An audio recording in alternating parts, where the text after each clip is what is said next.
Good morning, everyone. Welcome to Brooklyn. Welcome to our third annual RWA Summit. It's great to see all of you. It's great to be here. And Michael, it's great to see you.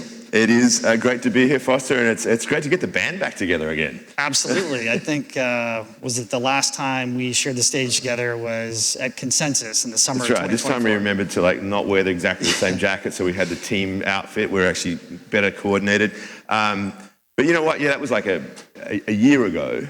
But in my mind, crypto time moves 10 times faster than normal time. So it feels like we've had a decade of change since then, Yes, a ton has changed since the summer of 2024. And so much has changed, but there's still so much to be done.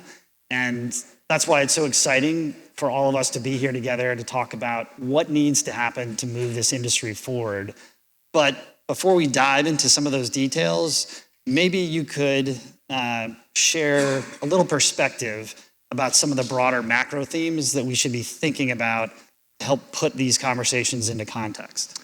Yeah, so I think, certainly from our experience through Consensus, one of the things that's so striking to me is the policy shift, like a 180-degree flip in the United States, going from a hostile take on crypto generally and tokenization and a variety of these technologies to a much more friendly environment, right? I think just think about the Genius Act, right? The Stablecoin Act that's now been passed and what the impact of that is. We've already seen, Walmart, Stripe, JP Morgan, Amazon. We're seeing major commercial entities come out with announcements that they'll be, working on the stablecoin frameworks for what they're doing, which is just a big deal. That policy shift on stablecoins, I think, is also really important for tokenization because, on the one hand, obviously stablecoins relate to the payment side of things. Well, the other side of any transaction, obviously, is the assets. And so there is going to be a need for more comprehensive framework, more clarity on the regulatory side for this industry. And I think the Genius Act and that momentum on stablecoins is going to drive that further along with it necessarily. The regulators just have to catch up. But it's interesting, right? We've been saying this, again, at Consensus, we were like, the institutions are coming, they're coming.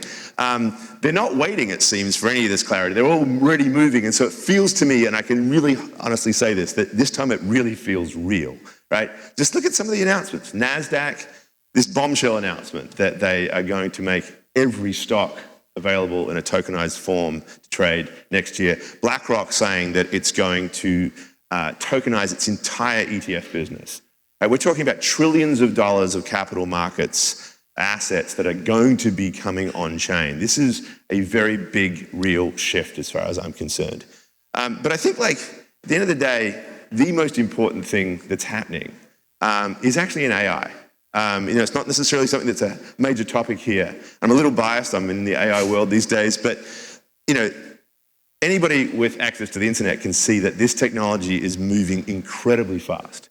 And I think that it's going to transform all sorts of ways in which we trade assets. And so we have to be thinking about this.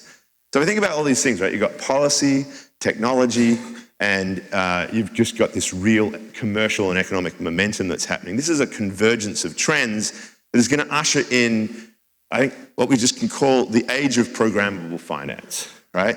So when programmable money meets programmable assets, and we're going to have this capacity to have every transaction, whether it's stocks, bonds, real estate, or cultural assets like, music and film, that will be traded in a form that's on-chain, automated, privacy-preserving.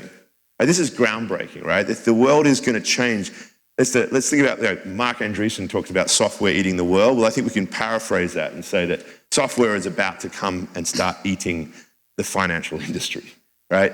And so everything's going to change in that regard. It's going to impact all of us. In a way that I think is both exciting and daunting. But the people who are at the forefront of that revolution, who have both the tools and the stake in all of that, are here in this room, right? So we're really at a very exciting moment of profound change. And I'm thrilled to be able to, play a role in this important conference and seeing where it goes. Awesome.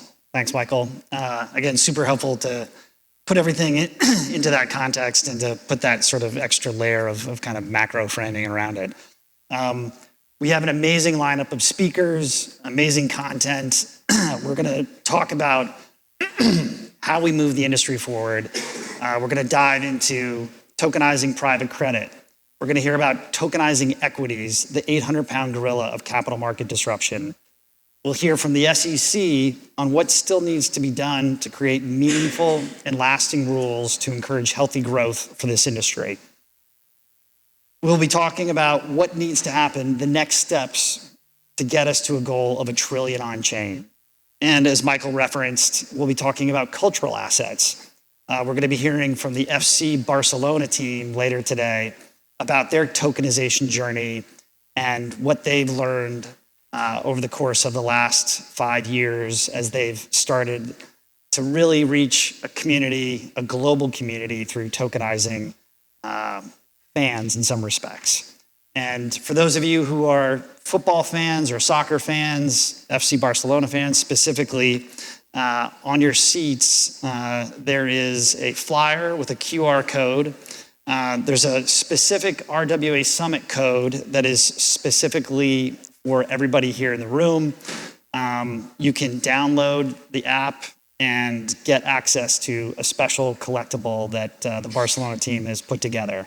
And most importantly, if you show up to their session, we're going to be giving away a signed jersey and shorts that's signed by the first team players for the men's team and the women's team. So don't miss that. Now, very quickly, I have a few thank yous before we dive right into the first session. First, thank you to all of you for coming, for giving us your time. We hope the sessions are rewarding, your networking allows you to meet new people, and that ultimately you get to learn as part of the next 2 days.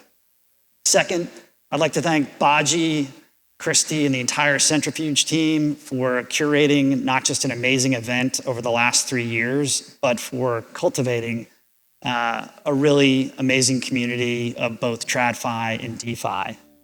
And finally, I'd like to thank all of our partners and our speakers. We could not organize an event of this caliber without their support. And I'd like to thank specifically Avalanche, Centrifuge, Fairmint, and KeyRock for their continued support. On to the show. All right, let's get the show rolling.